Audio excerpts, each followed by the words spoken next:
ये घटना अत्यंत हृदय विदारक है। आखिर बिहारी में पदस्थ एएसआई के परिवार का क्या होगा?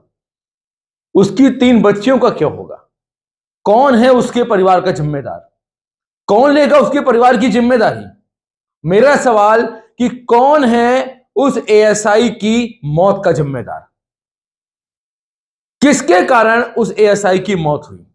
क्या प्रशासन के कारण, या पुलिस की ढीली कार्यप्रणाली के कारण, या तो फिर एक मोटी राशि का जो एक अंदाजा लगाया जाता है, एक जेबों में मोटी राशि डाली जाती है जिसके कारण अपराधी अपराध करने से नहीं डरता है, चाहे वह सामान्य व्यक्ति हो, कलम लेखनी का पत्रकार हो।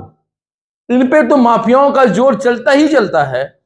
परंतु यदि जिले के अंदर एक एएसआई की मौत हो जाए, वो भी मौत रेत उत्खनन माफियाओं के द्वारा, ऐसी मौत का जिम्मेदार कौन होगा?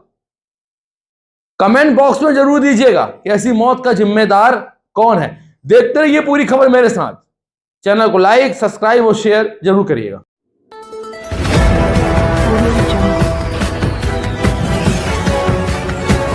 आप देख रहे हैं HBN न्यूज, आपको रखें हर पल सच से। मध्य प्रदेश में प्रशासन के रेत माफियाओं पर शिकंजे के तमाम दावों के बीच इनके हौसले लगातार बुलंद होते जा रहे हैं।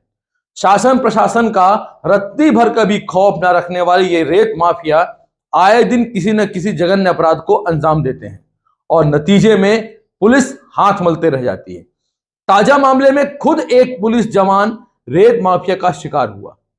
बता दें कि मध्य प्रदेश के शहडोल जिले में एक वारंटी आरोपी के खिलाफ कार्रवाई करने जा रहे एएसआई को रास्ते से अवैध रूप से रेत भरकर ले जा रहे रेत माफियाओं ने ट्रैक्टर से कुचलकर उसकी हत्या कर दी। बीते कुछ माह पहले उक्त क्षेत्र में ही रेत का अवैध उत्खनन व परिवहन करने को रोकने को पटवारी का एक दल पहुंचा था, जिसमें पटवारी को रेत माफियाओं ने ट्रैक्टर से कुचलकर मार डाला था। 2 दिन पूर्व ही रेत माफिया इसी क्षेत्र में खनिज विभाग की टीम पर हमला करते हुए रेत से भरे ट्रैक्टर को लेकर फरार हो गए और प्रशासन फिर भी नहीं जागा। जिले में सक्रिय रेत माफियाओं ने पटवारी की मौत के बाद अब एक पुलिसकर्मी को ट्रैक्टर से कुचलकर मार डाला। यह घटना बिहारी थाना क्षेत्र के बरौली गांव के हेलीपैड के पास शनिवार की देर रात की गई। बिहारी थाने में पदस्थ सहायक उप निरीक्षक एएसआई महेंद्र प्रसाद बागरी के ऊपर अवैध रेत से लदे ट्रैक्टर को चालक चढ़ाकर भाग गया, जिससे एएसआई की मौके पर ही मौत हो गई। घटना की जानकारी लगने के बाद देर रात शहडोल एडीजीपी डीसी सागर, पुलिस कप्तान और वरिष्ठ अधिकारी मौके पर पहुंच गए। वारदात में शामिल फरार ट्रैक्टर चालक को पुलिस ने कुछ घंटे के अंदर ही गिरफ्तार कर लिया। मृतक एएसआई के परिवार में पत्नी के अलावा 3 बेटियां भी हैं। सबसे बड़ी बेटी लगभग 14 साल की है। एएसआई मूल रूप से मध्य प्रदेश के सतना जिले का रहने वाला है। सवाल केवल यहां पर समाप्त नहीं होता कि उन अपराधियों की गिरफ्तारी हो गई। सवाल तो यहां पर चालू होता है कि आखिर ये रेत का अवैध उत्खनन क्यों? क्या प्रशासन, क्या शासन इस रेत के अवैध उत्खनन को रोकने के लिए हिम्मत नहीं जुटा पा रही, या फिर हरे भरे नोटों के तले दबे हुए प्रशासनिक अधिकारी सिर्फ अपने परिवार की चिंता कर रहे हैं, या फिर उन अपराधियों को शह देने का काम कर रहे हैं जिन अपराधियों के कारण पुलिस विभाग के एक एएसआई की मौत हो गई? कौन होगा इस मौत का जिम्मेदार? कौन लेगा इस मौत की जिम्मेदारी? कौन लेगा उसके परिवार की जिम्मेदारी? कैसे पलेंगी उसकी 3 बेटियां? कैसे होगा उसके परिवार का पालन पोषण? बात यहां भी समाप्त नहीं होती। बात तो खत्म तब होती है जब ऐसे अपराधी कोर्ट से छूट जाते हैं।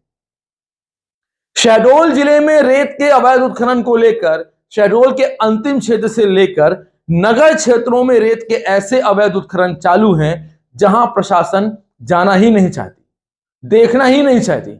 आइए देखिए एडीजीपी सागर ने थाना बिहारी के एएसआई की मौत को लेकर क्या कहा। मैं डीसी सागर एडी शहडोल जोन, और मेरे साथ में इस वक्त शहडोल जोन के पुलिस अधीक्षक मौजूद हैं।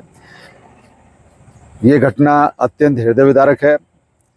इस घटना में व्यवहारी में पदस्थ एएसआई महेंद्र बागरी और उनके 2 साथी अपने निजी वाहन में स्थायी वारंटी की पकड़ धकड़ के लिए निकले थे।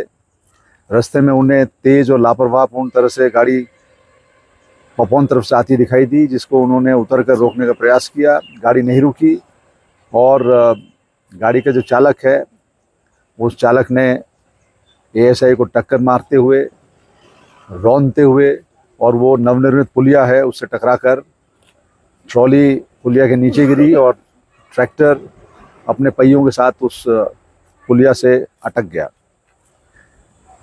इस पूरे प्रकरण में जो ट्रैक्टर का ड्राइवर है और जो उसके साथ एक पायलटिंग कर रहा था इनकी देखरेख के लिए, इसमें मुकदमा कायम हुआ है। और ऐसे ही बयान आप रोज सुनेंगे, रोज सुनते हैं। 2 माह पहले भी आपने ऐसे ही बयान सुने थे और विधानसभा चुनाव के पूर्व हुई पटवारी की बेदम हत्या के बाद भी आपने ऐसे ही बयान सुने थे।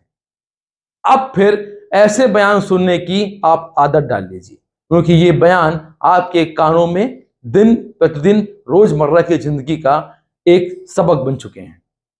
फिर भी प्रशासन मौन ही रहेगा, क्योंकि प्रशासन, शासन और जहां तक पुलिस की बात है, ये अपनी जनसेवा, देशभक्ति से कहीं हटकर अपराधियों की सेवा करने में लगी हुई है। आपको वो दशक याद होगा जब शहडोल के पुलिस अधीक्षक अवधेश गोस्वामी हुआ करते थे।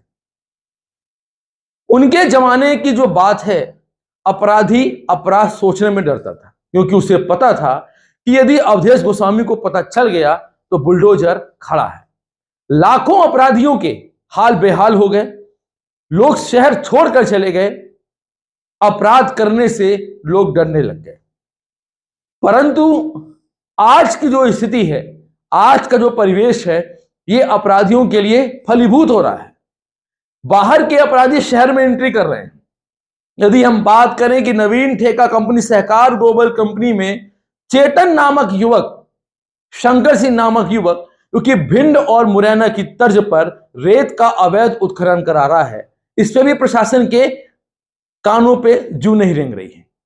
पत्रकार अलग अलग पेपरों में, अलग अलग मीडिया के माध्यम से यह सूचना प्रशासन तक पहुंचाते हैं, परंतु पत्रकारों के इस सूचना की कोई वैल्यूएशन ही नहीं होती है। उन्हें लगता है कि यह तो उनकी रोज का कार्य है। मैं तो यह कहता हूं साहब, यदि पत्रकार आप तक कोई सूचना देता है तो वह भी अपनी जान पे खेल के देता है। भारत का चौथा स्तंभ यह कलम भी अपनी जान की बाजी लगाकर वहां से आपके लिए कवरेज लेकर आती है।